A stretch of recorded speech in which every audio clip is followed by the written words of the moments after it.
Sean todos y todas muy bienvenidos a este segundo video de la unidad 8. Su nombre es Unidad 8, la genética. En este video vamos a estudiar lo que es la genética mendeliana y sus leyes. ¿Sí?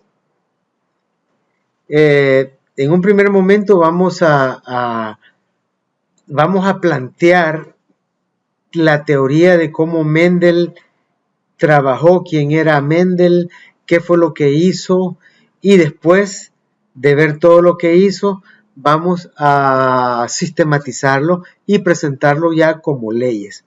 Una por una la vamos a analizar. Así que pongamos atención. Yo salgo de cámara para que ustedes puedan tener una mejor percepción de lo que es la diapositiva. Ok, aquí podemos ver, ¿verdad?, a don Gregory, ¿verdad?, que con sus chícharos, ¿verdad?, él era un sacerdote, y más o menos 63 años después de que él falleció, encontraron botados unos apuntes donde él había escrito todo lo relacionado a las leyes, 4 científicos, ¿verdad?, que trabajaban en lo mismo y que ellos decían que ellos habían sido. Después ellos como que se arrepintieron y dijeron de que Mendel había sido realmente el que lo hizo. O sea, que él realmente murió sin saber todo el reconocimiento que él recibió después. Ok, entonces vamos a estudiar los principios de la herencia mendeliana y vamos a ver algo que Mendel inventó y que nos hizo la vida bien fácil, lo que es genotipo y fenotipo. Ahí vamos a ver qué genotipo, qué fenotipo. Ok, pongamos atención. Bueno, vamos a estudiar lo que es la herencia mendeliana, ¿sí? Lo que es qué genotipo y qué fenotipo. Pongamos atención y vamos a entrarle a este video. Es necesario para comprender la fisiología humana y fisiopatología. Hablaremos sobre las primeras bases mendelianas de la herencia, además responder cuál es la diferencia entre genotipo y fenotipo. Bueno, comencemos, vamos ya. Ok, a manera de introducción presentaremos los postulados básicos de la herencia mendeliana. Mendel, en definitiva, marcó un antes y un después en los temas de genética. Propuso la existencia de la herencia, lo que hoy conocemos como cromosoma. ¿Cómo fue que logró esto? Experimentando con la hibridación de guisantes. Mendel pasó mucho tiempo cruzando distintos tipos de guisantes, entre ellos, y observaba los cambios que aparecían generación tras generación. El primer paso realizado en las bases de experimentación de Mendel es el cruce monohíbrido, que consiste en cruzar dos guisantes puros de distintas características, digamos, uno verde con progenitores del mismo color y uno amarillo con las mismas características. Mendel se percató de que la generación de guisantes resultantes era del mismo color, amarillos todos. Entonces, con esa descendencia, volvió a realizar cruces. Aquí fue donde Mendel empezó a adentrarse en los conceptos de herencia, cuando se dio cuenta que el 25% de la segunda línea de herencia era de color verde. Aquí es donde se introducen los conceptos de homocigotos y heterocigotos. Mendel se dio cuenta que al momento de realizar las cruzas entre guisantes y con características diferentes, existía esa corrupción de la pureza, y en las siguientes generaciones los guisantes no serían todos del mismo color. Mendel entendió este fenómeno como factores en parejas, asociando que los guisantes tenían caracteres genéticos en pares, uno de cada progenitor, y que eran entonces 3 posibles combinaciones. En el ejemplo de los guisantes, amarillo ambos progenitores, verdes ambos progenitores, y amarillo un progenitor mientras el otro es verde.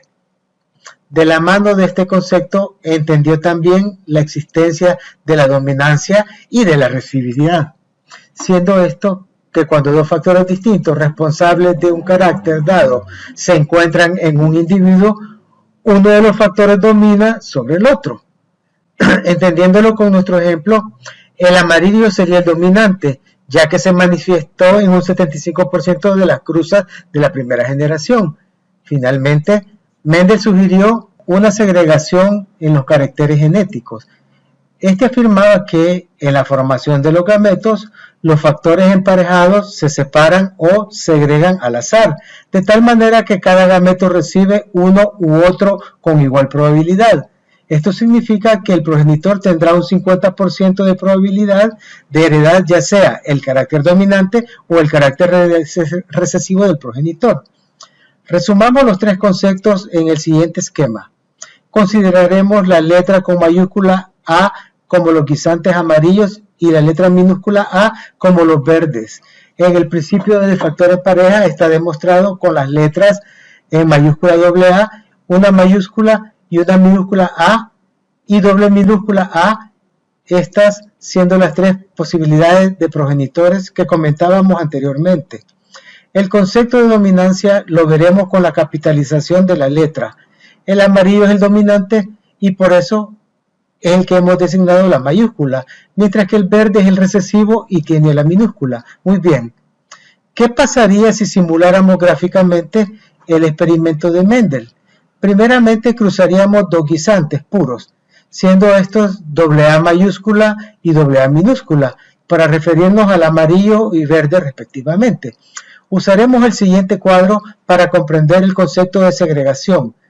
Esto nos decía que el progenitor tendría el 50% de probabilidad de heredar el carácter dominante y 50% el recesivo. Entonces, bajo esta ley, los caracteres que darían los descendientes serían todos A mayúscula, A minúscula, como podemos observar después de las combinaciones. ¿De qué color serían los guisantes? Bueno, exacto, amarillos, lógicamente, ya que este es el principio de la dominancia, al manifestarse a pesar de existir otro carácter, que es recesivo. Como resultado tenemos que hay un 100% de 100% de probabilidad de tener descendencia A mayúscula, A minúscula, es decir, todos heterocigotos, porque tienen una mayúscula y una minúscula.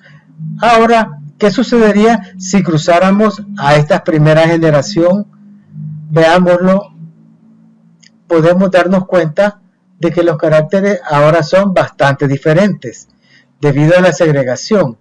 Obtuvimos un guisante con caracteres AA mayúscula, dos con caracteres una A mayúscula y una A minúscula y uno más con carácter AA minúscula. Entonces, ¿qué significa esto? Significa que después de la cruza de la primera generación hay un 25% de probabilidad de que el guisante sea amarillo con caracteres homocigotos, es decir, AA mayúscula. 50% de que sea amarillo con caracteres heterocigotos, es decir, una A mayúscula y una A minúscula. Y 25% de que sea verde con caracteres homocigotos, es decir, AA minúscula. Es importante recordar que si un descendiente manifiesta la característica recesiva, forzosamente es homocigoto, ya que de ser heterocigoto la dominancia se sobrepondría y sería amarillo. Habiendo entendido esto, los conceptos de genotipo y fenotipo son muy sencillos. Genotipo se refiere a la colección de genes de un individuo o también a los dos alelos heredados de un gen en particular. El fenotipo simplemente constituye los rasgos observables de un individuo. En nuestro ejemplo, el genotipo consistiría en los caracteres AA mayúscula, una A mayúscula, una A minúscula y AA minúscula, mientras que el genotipo sería las características que estos caracteres darían, tal como el color amarillo o el color verde. En el aspecto humano, el genotipo es un poco más complicado que letras mayúsculas o minúsculas, ya que se involucran nombres y localizaciones de genes específicos en algún cromosoma del genoma humano, mientras que el fenotipo serían todas las características físicas y funcionales, como puede ser el color de ojos, cabello, la altura, la complexión física, facciones, entre muchísimas y muchísimas más. En conclusión, Mendel sentó las bases para que el tiempo después comprendiéramos nosotros cómo es que funciona la herencia, la existencia de un genotipo de dominancia y recesividad y el fenotipo que por estos factores se manifestará. Entonces, el genotipo será el contenido genético que dictará las características del individuo y que aportará parte del genotipo de su descendencia, mientras que el fenotipo serán las características visibles, ya sean dominantes o recesivas, dictadas por el genotipo. Es un binomio que va de la mano. Bueno, después de ver todo lo referente a la genética mendeliana, vamos a ver ahora lo que son las leyes de Mendel, que simplemente son su trabajo, su teoría mendeliana hecha ley, sistematizada, y vamos a ir explicando una por una. Ustedes van a ver que como que todo se repite, pero lo vamos a ver ya de una manera más puntual, ya con un enunciado, y entonces no les va a costar entender. Ok, pongamos atención. Atención, comencemos.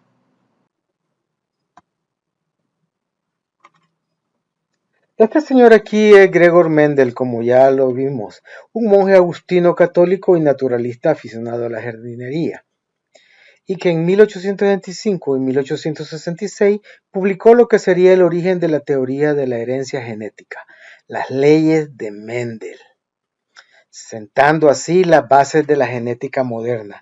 Es por eso que actualmente se le considera como el padre de la genética. Bueno, antes de entrar en materia, vamos a dar un pequeño repaso de lo que ya vimos. Cuando alguien te habla de genotipo, se está refiriendo a la información genética que posee un organismo en particular, según la secuencia de un nucleótido de su ADN. Esto es característico de cada uno de nosotros. Sin embargo, si nos están hablando de fenotipo, se están refiriendo a la expresión del genotipo en función de un determinado ambiente. Es decir, es la representación física del genotipo. Por lo tanto, el genotipo codifica el fenotipo, pero este a su vez puede expresarse de una u otra forma dependiendo de las condiciones del medio. Sin embargo, Mendel desconocía la existencia del genotipo. En aquella época aún no se sabía nada incluso del ADN o de los procesos de herencia, por lo que todos sus estudios se basaron en los fenotipos, en su caso en los que se expresaban en la planta de guisante. Otro punto importante a tener en cuenta es el proceso de fecundación. Todos sabemos que para que tenga lugar necesitamos el género femenino y el masculino, y que además exista cierto feeling o atracción entre ellos. Pues bien, para que esto tenga lugar, antes se tiene que producir meiosis, y con ella la reducción del número de cromosomas a la mitad. Esta es la razón por la cual recibimos la mitad de nuestro ADN de nuestra madre y la otra mitad de nuestro padre. Tras la fecundación y la fusión de los gametos, tendremos nuevamente el total de cromosomas que nos corresponden. Y por último, debemos saber que los distintos genes que podemos encontrar en los cromosomas establecen relaciones entre ellos. En nuestro caso, las que nos van a interesar son las relaciones de dominancia. Llamaremos alelo a cada una de las formas alternativas que pueden tener un mismo gen. Se dice que un alelo dominante, cuando siempre manifiesta sus características, mientras que el alelo recesivo es aquel que solo manifiesta sus características cuando se encuentra en presencia de otro alelo recesivo. Por ejemplo, para el gen del color de los ojos, podemos tener un alelo dominante que da como resultado el color marrón y otro recesivo que dé como resultado el color azul. Y dependiendo de cómo se combinen, tendremos un color u otro. Esto lo veremos más claro con la explicación de las leyes de Mendel. Ok, ahí vamos.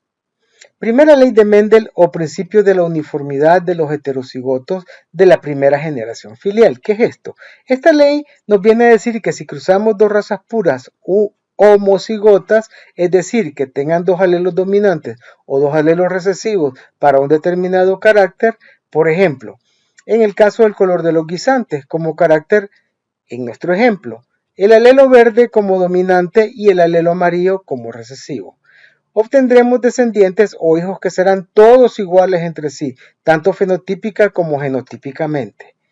Todos serán verdes e iguales exactamente a su guisante progenitor que presenta el alelo dominante, verdes. Independientemente de la dirección que usted haga el cruzamiento, siempre va a tener el mismo genótipo o genotipo, es decir, alelo dominante y alelo recesivo, y que tienen del fenotipo de la raza pura dominante, que en nuestro caso es el guisante verde. Está bien claro. La segunda ley de Mendel o ley de la segregación de los caracteres en la segunda generación filial. Esta ley nos viene a decir que durante la formación de los gametos, cada alelo de un par se separa del otro miembro para determinar la formación genética del gameto hijo. Es decir, que al cruzar dos guisantes verdes heterocigotos, recordemos que estos son aquellos que presentan un alelo dominante y otro recesivo. ¿Sí? Los alelos se combinarán aleatoriamente para formar guisantes verdes o amarillos, en una proporción 3/4 color verde y 1/4 color amarillo. Pero además obtendremos dos guisantes heterocigotos y dos homocigotos. Es decir, Mendel había descubierto sin saberlo el proceso de meiosis, que sabemos que es el proceso de división celular en que se reduce a la mitad del número de cromosomas y cómo afecta este al proceso de fecundación. Qué barbaridad, ¿verdad? El hombre andaba volando. La tercera ley de Mendel, o ley de la independencia de los caracteres hereditarios, en el caso de usar dos caracteres, color de guisante, recordemos, el verde domina sobre el amarillo, y rugosidad, donde el liso domina sobre el rugoso, por ejemplo, Mendel observó que se producía una combinación en ambos rasgos al cruzar dos heterocigotos de estos caracteres. Por ejemplo, guisantes verdes y lisos, cumpliendo con el patrón de la segunda ley tal como aparece en la imagen. Veámoslo más claro en la tabla. El resultado eran 9 guisantes verdes lisos, 3 guisantes amarillos lisos, 3 guisantes verdes y rugosos y un guisante amarillo rugoso. Por lo tanto, Mendel concluyó que diferentes rasgos son heredados independientemente unos de otros y que no existe relación entre ellos. Por lo tanto, el patrón de herencia de un rasgo no afectará el patrón de herencia de los otros. Tanto fue así que de hecho basó sus experimentos en 7 rasgos diferentes de la planta del guisante, para asegurarse que esto se cumplía siempre. No obstante, a pesar de que estas leyes no son del todo perfectas, cuando Mendel intentó repetir los experimentos que había hecho con guisantes, pero esta vez con abejas, las cuentas no le cuadraban y fue algo que nunca pudo darle explicación. Años más tarde se supo que las leyes mendelianas no explicaban todos los procesos de herencia. De hecho, para que se cumpla la tercera ley de Mendel, los caracteres deben encontrarse en cromosomas separados o a una distancia muy grande entre gen y gen. Si no es así, esta ley no sirve. Además, las leyes tampoco son aplicables en el caso de la herencia ligada al sexo. Y por supuesto no tienen en cuenta los fenómenos de mutación que se producen diariamente en nuestro ADN. Sin embargo, salvando excepciones, teniendo en cuenta que Mendel desconocía completamente lo que era ADN y los procesos que lleva aparejando, no podemos negar que sus investigaciones supusieron un antes y un después en la ciencia. Y es por esto que al hablar de genética, mencionar su nombre se hace completamente necesario. Y de esta manera, pues terminamos este lindo segundo video, la que nos ha dejado toda una gran enseñanza, la vida de ese gran hombre que fue Gregor Mendel, y cómo él sin saberlo descubrió la meiosis y planteó las bases de lo que sería la genética moderna. Solo que cuando lo quiso hacer con las abejas, ahí sí le tocó hule, pero eso ya eran otras ligas, ¿verdad? Porque para que las leyes de Mendel se cumplan, como ustedes vieron, hay que cumplir con ciertos requisitos, ¿verdad? Entonces, por aquí nos quedamos. Espero que sigamos disfrutando de los videos y les deseo lo mejor. Bendiciones.